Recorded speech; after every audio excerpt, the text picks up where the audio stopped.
আসসালামু আলাইকুম বন্ধুরা, কেমন আছেন সবাই? আশা করি সবাই ভালো আছেন, সুস্থ আছেন। আলহামদুলিল্লাহ আমরাও খুব ভালো আছি, সুস্থ আছি। সোনালী রান্নাঘর অ্যান্ড ব্লগ চ্যানেলে আপনাদের প্রত্যেককে স্বাগত জানাই। আজকে আমি একটা প্লেন অথচ সুস্বাদু রেসিপি নিয়ে এসেছি। অনেকেই হয়তো খেয়েছেন, আবার অনেকেও খাননি। তা আমি যেভাবে রেসিপিটা তৈরি করি সেটাই আপনাদের সঙ্গে শেয়ার করতে এলাম। রেসিপি হচ্ছে, এই যে দেখতে পাচ্ছেন মসুরের ডাল দিয়ে মটরশুঁটি আর গাজর আর আলু দিয়ে একটা রেসিপি তৈরি হবে, যেটা খুব সিম্পলভাবে তৈরি হবে, তা খুব তাড়াতাড়ির মধ্যে তৈরি হবে আর খেতে দুর্দান্ত হবে। ভাত, রুটি, মুড়ি, পরোটা সবার সঙ্গেই খাওয়া যাবে। তো রেসিপিটা তৈরি করার জন্য প্রথমেই নিয়েছি মটরশুঁটি, আর এখানে নিয়েছি ডাল, এখানে নিয়েছি একটা আলু, আর এখানে নিয়েছি গাজর। সবগুলো এখন আমি প্রেসার কুকারের মধ্যে নিয়ে নিব। তারপরে প্রেসার কুকারের মধ্যে আমি ধুয়ে ফেলবো। তো এই যে দেখতে পাচ্ছেন একটা প্রেসার কুকার নিয়েছি, তার মধ্যে দিয়ে দিলাম গাজর, দিয়ে দিচ্ছি মটরশুঁটি আর আলু। সবগুলো অফ ক্যামেরায় এখন পরিষ্কার করে দিয়ে ধুয়ে নেব। অফ ক্যামেরায় সব কিছু ভালোভাবে ধুয়ে পরিষ্কার করে নিয়েছি, দেখতেই পাচ্ছেন একদম চকচক করছে।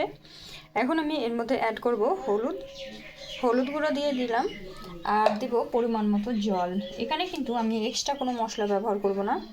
এই যে জলটা দিয়ে দিলাম, যেহেতু ডাল আছে তাই 1 গ্লাস জল দিয়ে দিয়েছি, পরে যদি লাগে আবারও অ্যাড করব। তারপরে এইভাবে ভালোভাবে একটু ঝাঁকিয়ে দিলাম, হলুদটা ভালোভাবে ঘুলে যায় তার জন্য। এখন এই যে ঢাকনাটা লাগিয়ে দেব, ঢাকনাটা লাগিয়ে 2 থেকে 3টা সিটি মারাবো। প্রেসারটা বসিয়ে দিয়েছি, এখন 3টা সিটি আসা পর্যন্ত এটা সিদ্ধ হতে দেব। আর এদিকে আমি বাকি মশলাগুলো রেডি করে নেব। কুকার থেকে বার করে নিয়েছি, না প্রেসার কুকার ঢাকনা খুলে নিয়েছি, দেখুন কত সুন্দর হয়েছে সিদ্ধ। এখন এটাকে অল্প মশলায় বেরেস্তা দিয়ে নিব, তাহলে এটা রেডি হয়ে যাবে। এটা সাইডে থাক। আর এইদিকে বেরেস্তার জন্য নিয়েছি একটা পেঁয়াজ কুচি, লঙ্কা আর রসুন। বেরেস্তাটা করার জন্য প্রথমেই কড়াই বসিয়ে দিয়েছি, কড়াইয়ে তেল দিয়ে দিচ্ছি, আর কড়াইটা গরম হয়ে গেছে, সর্ষের তেল অ্যাড করে দিলাম। এখন এর মধ্যে দিয়ে দিব পেঁয়াজ কুচি, দিয়ে দিচ্ছি লঙ্কা কুচি, আর এখানে দিয়ে দিলাম রসুন।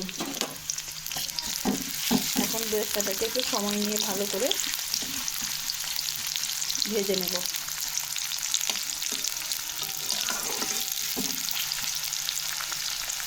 বেরেস্তাটা সুন্দর মতো ভাজা হয়ে গেছে, দেখতেই পাচ্ছেন কতটা কালার পরিবর্তন হয়ে গেছে।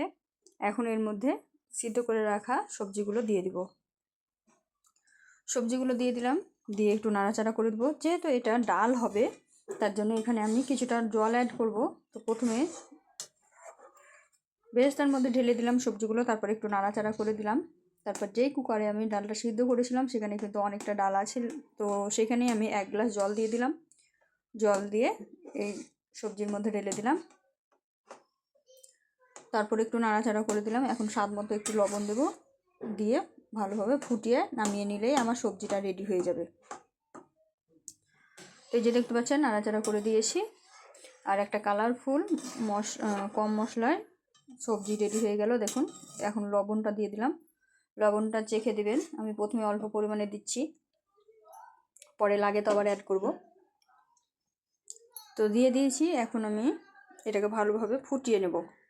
ফুটিয়ে নামিয়ে নিলেই রান্নাটা একদম কমপ্লিট হয়ে যাবে। তো এটা এখন ফুটতে দেব, অফ ক্যামেরায় ভালোভাবে ফুটিয়ে নেব।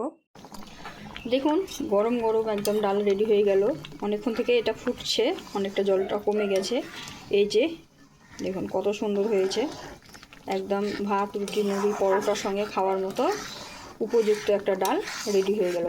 তো এইভাবে কম মশলায় খেলে শরীরও ভালো থাকে আর খেতেও ভালো লাগে। তো কার কার রেসিপিটা পছন্দ হয়েছে একটু কমেন্টে জানাবেন, আর ভালো লাগলে লাইক, শেয়ার, কমেন্ট করতে ভুলবেন না। তো আজকের ভিডিওটা এর থেকে বেশি বড় করব না, আজকের ভিডিওটা এই পর্যন্ত। দেখা হবে এই ধরনেরই আরও নিত্য নতুন রেসিপি নিয়ে পরবর্তী ভিডিওতে। ততক্ষণ সবাই ভালো থাকবেন, সুস্থ থাকবেন, আর আমার জন্য বেশি বেশি করে দোয়া করবেন। আর আমার ডাল হয়ে গেছে, আমি গ্যাসের আঁচটা বন্ধ করে দিলাম, বন্ধ করে ঠান্ডা করে নামিয়ে নেব। তো এই যে লাস্ট ফিনিশিং। তা আশা করছি ভিডিওটা আপনাদের সবারই পছন্দ হবে, একবার হলেও বাড়িতে ট্রাই করবেন।